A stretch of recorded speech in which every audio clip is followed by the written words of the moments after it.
सुप्रिया श्रीनेत।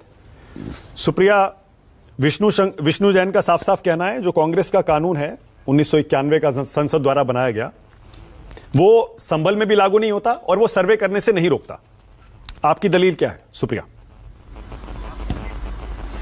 सबसे पहले तो मुझे थोड़ा सा ऑब्जेक्शन है कि उन्होंने राष्ट्र के नाम एक संदेश दिया और हम में से किसी को यह मौका नहीं था कि उनके बहुत सारे झूठों का, उनके बहुत सारे प्रोपेगेंडा का मैं पर्दाफाश कर सकूं। मुझे इस बात पर बहुत आपत्ति है। यह आपत्ति मैं पहले अपनी दर्ज कराना चाहती हूं, क्योंकि हर जगह जहां पर बवाल होगा ये शख्स जरूर पाए जाते हैं। तो ये प्रायोजित है, ये सुनियोजित है, ये पूर्व नियोजित है, मुझे नहीं पता, लेकिन एक ये है संयोग। पहली बात। दूसरी बात, मैं पहले एक चीज बताना चाहती हूं। 1991 का जो कानून पारित हुआ था उसमें बीजेपी की सहमति थी। सदन ने वो पारित किया था कानून, बीजेपी सदन का हिस्सा थी, तो बीजेपी उस कानून से भाग नहीं सकती है। बीजेपी के लिए बहुत कन्वीनियंट है आज कि वो प्लेसेस ऑफ वर्शिप एक्ट पर तबाही मचने दे रही है।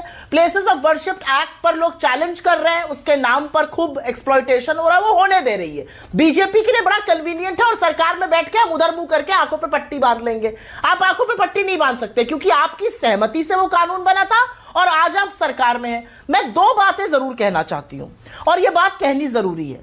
संभल में जो हुआ वो किसी भी सरकार के लिए शर्मसार करने वाली बात है। यूपी पुलिस की बात सुनिए तो 5 लोगों की पुलिस की गोली से मौत हुई और 30 लोग इनके अकॉर्डिंग घायल हुए। मतलब इतनी अराजकता हुई। तो जब पॉलिटिकल पार्टीज वहां फैक्ट फाइंडिंग के लिए जाना चाहती है, अपील के लिए जाना चाहती, तो किस बात का डर है? क्या छुपाने की कोशिश हो रही है योगी आदित्यनाथ की सरकार ने? ऐसे ही ये हाथरस नहीं जाने देते थे, ऐसे ही ये लखीमपुर नहीं जाने देते थे, ऐसे ही ये उन्नाव नहीं जाने देते थे। हर जगह का काला सियासत सामने आया। ये मैं पहली बात बोलना चाहती हूं। और मैं दूसरी बात थोड़ी पते की बोलना चाहती हूं और पूछना चाहती हूं इस देश से, हम क्या चाहते हैं? ये कब थमेगा? एक कारण था ना कि पार्लियामेंट ने कानून बनाया था। क्या आप हर धार्मिक स्थल जो मुसलमानों का है उसको खोद खोद कर उसके नीचे मंदिर ढूंढिएगा?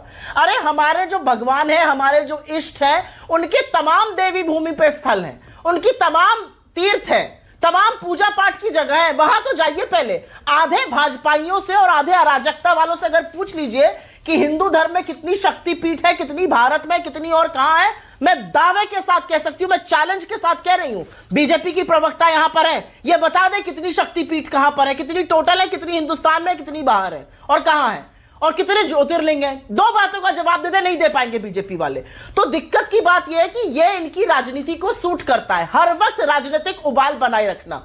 लेकिन 5 जिन नौजवानों की हत्या हुई, उनका दोषी कौन है? योगी आदित्यनाथ की सरकार इस बात का जवाब क्यों नहीं देती कि पहले जब सरकार के कार्यकाल में दंगा होता था तो उसको धब्बा माना जाता था। आज की तारीख में दंगा होना, और वो भी सांप्रदायिक दंगा होना, मतलब तगमा पहन के घूम रहे हैं, वाह भाई हमारे यहां सांप्रदायिक दंगे हो रहे हैं। ये कानून व्यवस्था चला रहे हैं आप। आपको रिजाइन करके चले जाना चाहिए। ये असलियत है यूपी की। मैं यूपी से आती हूं और पूरे दमखम के साथ कह सकती हूं। मैं पूछना चाहती हूं बीजेपी से 2 सवालों का जवाब धर्म पर दे दे।